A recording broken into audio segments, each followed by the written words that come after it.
Sila ba may sabi? Narinig ko rin eh. Said and done. Matapos mangyari at nasabi ang mga bagay-bagay, kayo ngayon ang matanong ko, ano, gusto nyo pa ba akong bumalik? Pero yun yung nangyari sa nakaraan.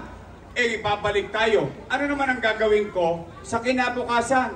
Ay, tay, napapansin nyo ba ang Maynila? Parang dumudugyot ulit. Awan Diyos, sa tulong ninyo, nakabalik tayo. Lilinisin ko ulit ang lungsod ng Maynila. Excited ka na ba sa pagbalik ni Isko Moreno? Unang gagawin niya, lilinisin ulit ang Maynila. At alamin pa natin ibang mensahe niya. Dito po to sa District 3 ng Manila ngayon. Said and done. Matapos mangyari at nasabi ang mga bagay-bagay, kayo ngayon ang matanong ko, ano, gusto nyo pa ba akong bumalik?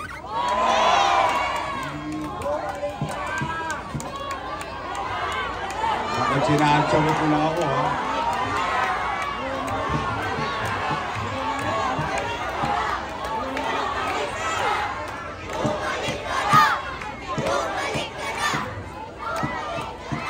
Sigurado kayo? Sige nga. O sige nga, taas nga kamay na gusto akong bumalik. Uy! Talaga? O sige, o ganito. O, babalik na tayo. O teka muna, hindi pa doon nagtatapos yun. Bakit?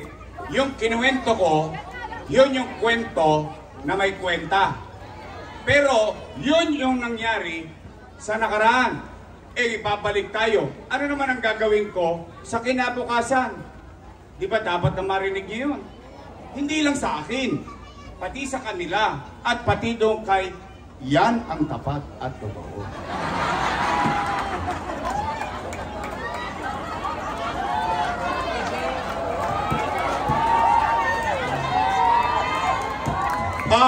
Ano ang una kong gagawin? Tatanungin ko kayo. Kasi tinanong ko na maraming tao, positibo ang sagot. Pero gusto ko malaman din dito sa Antipolo. Nay, tay, napapansin nyo ba ang Maynila?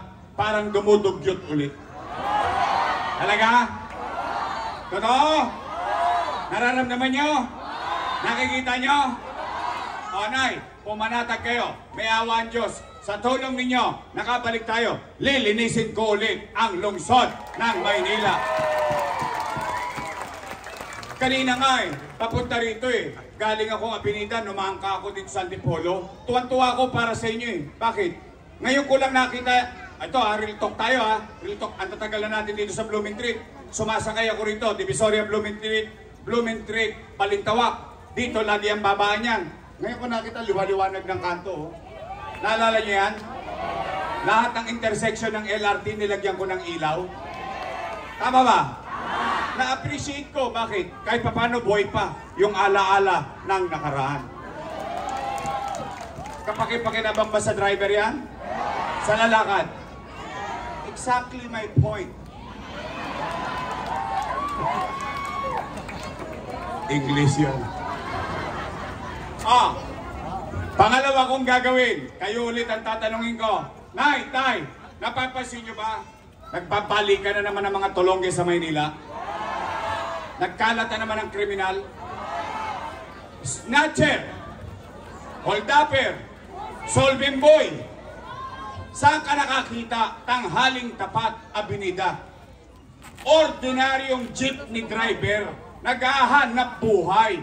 Dadakmain ng 4 na bata, yung kanyang kinita. Mamiso. Anong uri tayo ng gobyerno kung hindi tayo makapagbigay ng kapanatagan sa tao? Di bali tayo mahirap, huwag lang tayong dugyot. Di bali tayo mahirap, makapanguhay lang tayo ng panatag. Nay, tay, dumami na naman ang adik. Kaya mga adik, balik na ako. Tigilan nyo na yan. Masamang chemical yan. Tigilan yan, rolling. Ito Diyos yan tayo, ito Diyos. Joyce Parang Mafia. Tulong nyo, nakabalik tayo. Nay, tay, pumanatag kayo. ibabalik ko sa inyo ang gobyerno sa umaga, sa tanghali, sa hapon, sa gabi, hanggang madaling araw, may gobyerno ulit sa lungsod ng Maynila.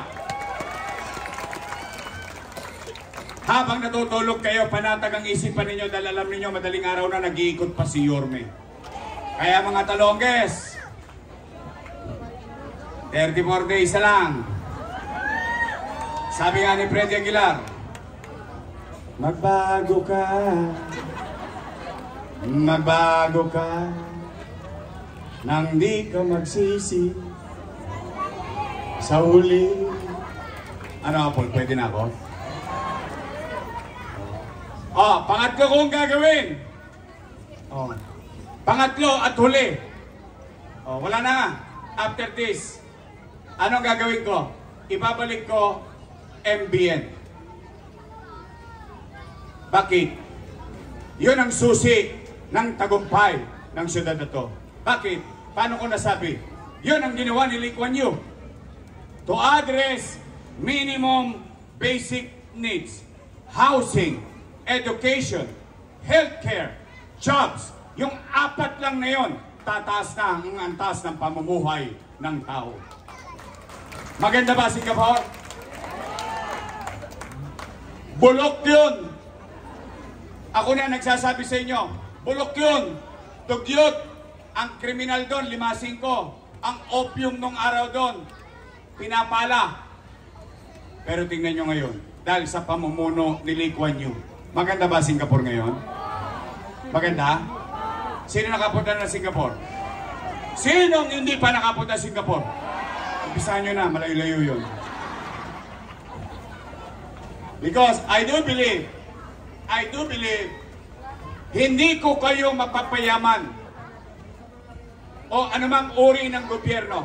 Pero ang gobyerno, tungo sa programa, kaya niyang pataasin ang antas ng pamumuhay ng kanyang nasasakupan. Yan, mga nasimulan ko na, itutuloy ko na lang ang pabahay, eskwelahan, ospital, at special mention, yung health center, wala nang online. Online? Sinacharot-charot tayo. O ngayon, nagpapatuli. Nananawagan. Papatuli ka daw. Pero kailangan mo ng PhilHealth. Akalain mo, pati yung iyo pinagkakitaan pa. Hindi talaga, alam mo, yan ang difference. The difference between a person who understands yung kanyang nasasakupan o as another person who doesn't understand the feelings and needs of his people. Kaya, Nay, Tay, gusto nyo pa ba akong bumalik?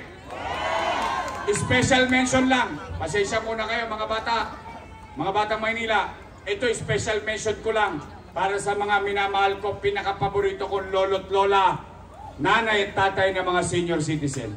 Nay, Tay, yung mga hindi na napepensyon dahil hindi na botante, dahil may sakit, pumanatag kayo, lahat ang nawala sa inyo, ipapalik ko sa inyo. Turi mo, ginawa pang 1,000 kasi maghahalalan. Gusto pala nilang gawing 1,000, sana nung pagkaupo pa lang nila, ginawa na nila. Oh, may kanta dyan. Bakit ngayon ka lang dumating sa buhay ko? Oh, nawala nga.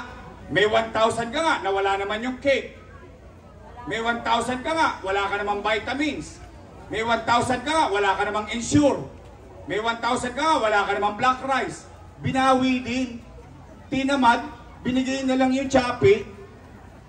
Kaya, Nay, Tay, para sa inyo to, lahat ng naibigay ko, lahat ng nasimulan ko, bilang pagmamahal at pagmamalasakit sa mga matatanda natin, ibabalik ko sa inyo, mga minamahal kong senior citizen. O Nay, Tay, tapos na po, uwi na. Dapat pa ako sa 4. Gusto niyo ba talaga? Babalik ako? Promise? Pwede ba ako makisuyo? Straight nyo na to. Ha? Your Miss Choice na lang tayo. Bakit? Total, nagtigasan na ang mga leeg ng mga yun eh. Di ba? Basta ako, masaya ako, makatulong sa kanila. Bakit? Ako na bahala din sa mga to. Pag ito, nag-ibang landas, ipabalik ko sila sa tamang daan. Pwede? Hindi, kakasiguy ko yan.